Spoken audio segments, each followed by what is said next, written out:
ending Lamentations today.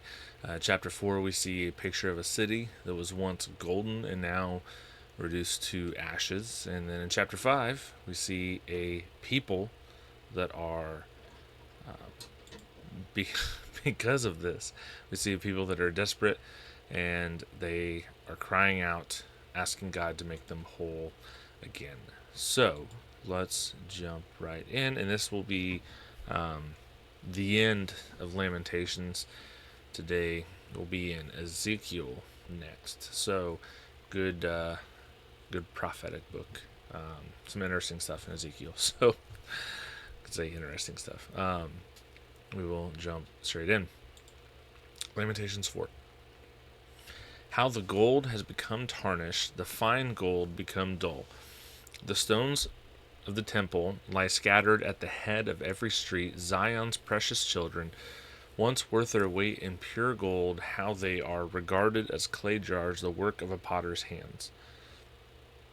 Even jackals offer their beasts to nurse their young, but my dear people even jackals offer their breasts to nurse their young. I was like, that doesn't make any sense. But my dear people have become cruel like ostriches in the wilderness. The nursing baby's tongue clings to the roof of his mouth. From thirst, infants beg for food, but no one gives them any. Those who used to eat delicacies are destitute in the streets. Those who reared in purple garments huddle in trash heaps. The punishment of my dear people is greater than that of Sodom, which was overthrown in an instant without a hand laid on it. Her dignitaries were brighter than snow, whiter than milk.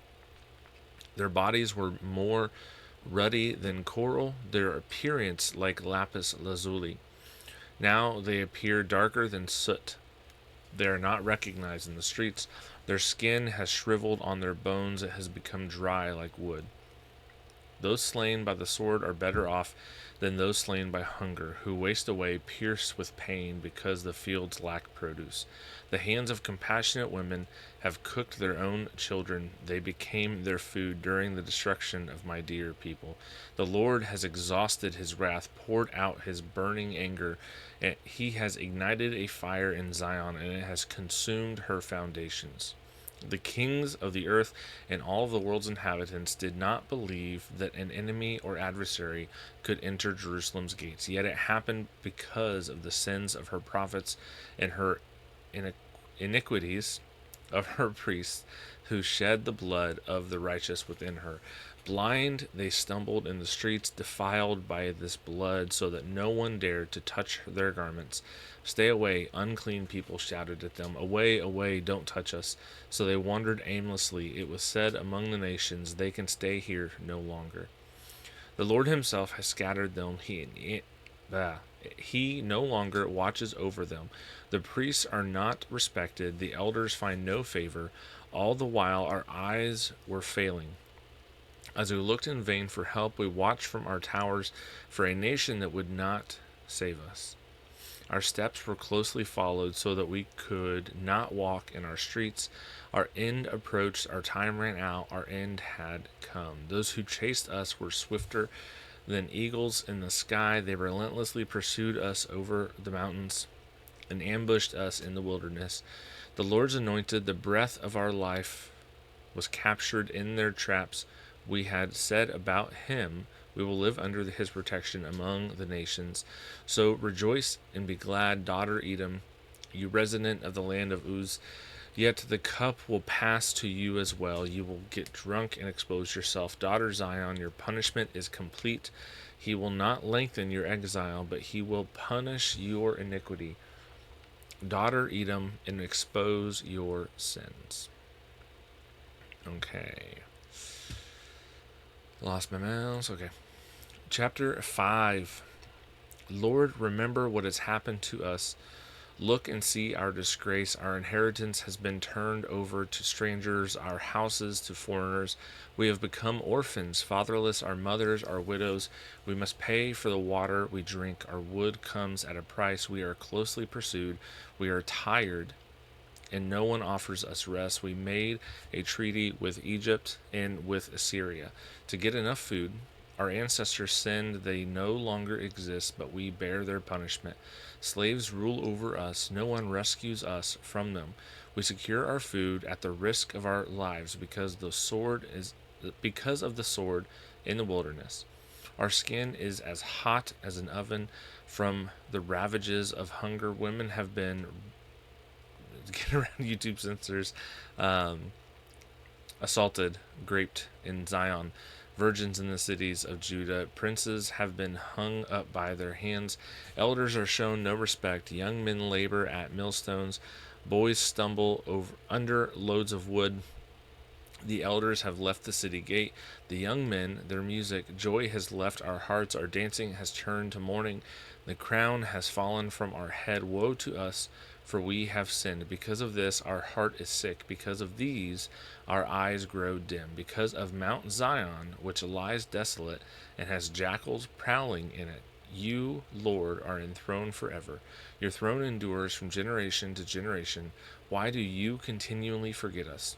Abandon us for our entire lives.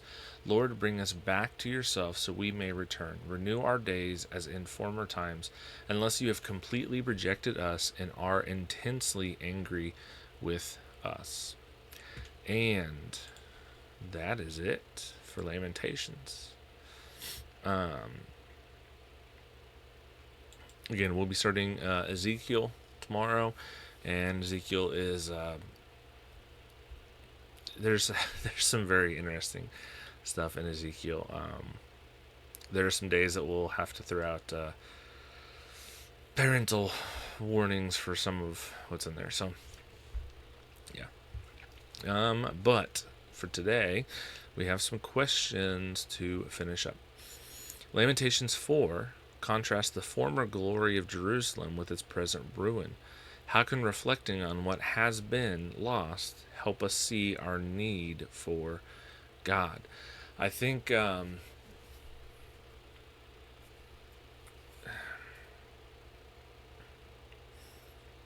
you do want to be careful with this type of thing, reflecting on what's been lost, right? Because reflecting on what's been lost could turn into hit my mic. Reflecting on what's been lost could turn into resentment if your focus is on you don't think that you should have lost that, or you think that you are owed whatever was lost, or you deserve it. I could see a situation where that could possibly turn into resentment. But if it doesn't, if your focus isn't necessarily on you deserve this, but recognizing how good you had it. I keep hitting my mic. Recognizing how good you had it, recognizing how good God was, what he provided, things like that, then I could see there being a benefit in that, in kind of helping to encourage you to get back to God. Does that make sense?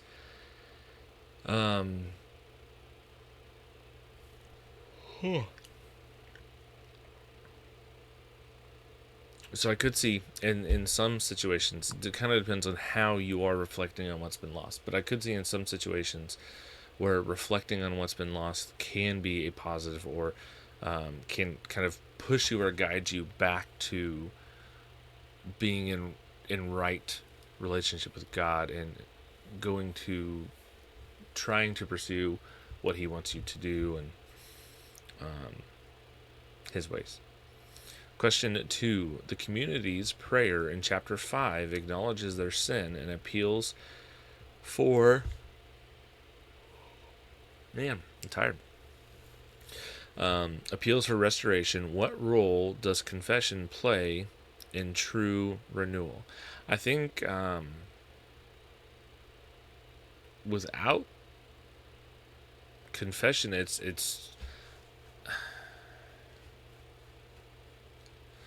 without some type of acknowledging that what you did was wrong, I don't know that you can actually I don't know. I'm trying to be careful of how I'm wording this because I could see it being taken. Um, Not great. I think you definitely need some form of acknowledging that you have done wrong before you can have that renewal, restoration be brought back in, right? Like you have to acknowledge that you have failed. Um, you can't fix something. Like the first step towards fixing something is acknowledging that it needs to be fixed. So I think there is a step there that you have to acknowledge that you have done something wrong. Now that doesn't necessarily mean that if you are a believer and you do something wrong, you slip up, you sin somehow, and so uh, you do it, and then like immediately you step out in front of a bus and you get hit, and you have no chance of verbally acknowledging that you did wrong. I do think that there's grace in that we are still going to do things that are wrong. That doesn't necessarily mean that you are instantly out of relationship with God, because we still fall, we still mess up, we still struggle. Now we still need to own up to that. We still need to admit that. But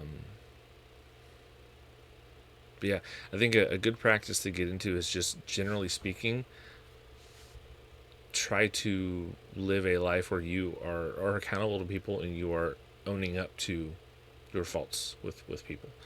It can be really easy to not and to let that slip away. And that's where having good church community helps and is beneficial. Having people that you are close with that can hold you accountable and things like that is good.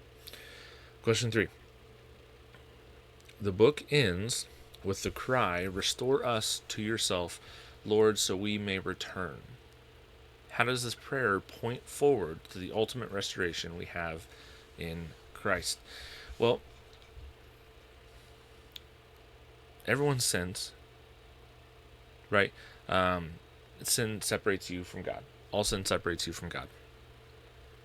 And so, in order to be brought back to have that relationship restored, there has to be we see in the Old Testament with the sacrificial lambs, and not just lambs, but bulls, goats. There's doves. There's grain offering. All this stuff.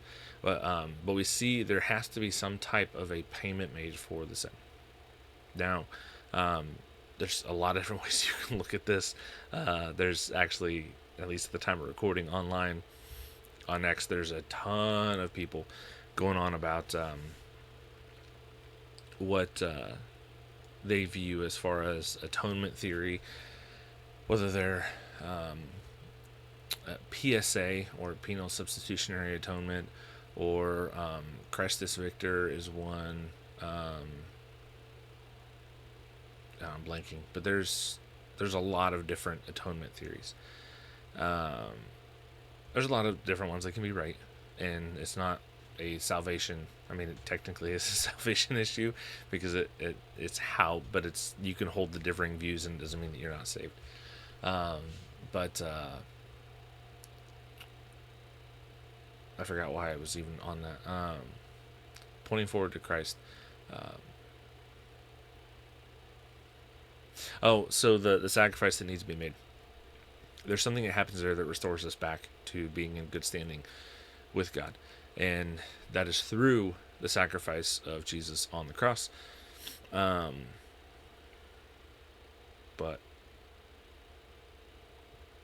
yeah, that's what they were looking for at this time. Without even realizing it, they were looking forward to that restoration. They were looking forward to a different restoration immediately with God. But ultimately, they were actually looking forward to the restoration through Jesus. And yeah, so that is it for today. And that's it for Lamentations. We'll be in Ezekiel tomorrow. So it's going to be good. Thanks for watching this video. Don't forget to like, comment, and subscribe, as all those things help the channel grow. If this has been a blessing to you, you can share it with somebody else. It can be a blessing to them, and word of mouth is the best way that podcasts grow as well. So that can be something that helps this channel as well. Come back every single day. We're going to have more content every single day. Bible reading plan. We're going through the Bible an entire year, different teachings, all kinds of just really great biblical sound stuff like that. So you're not going to want to miss it. Come back, subscribe. Thanks. God bless.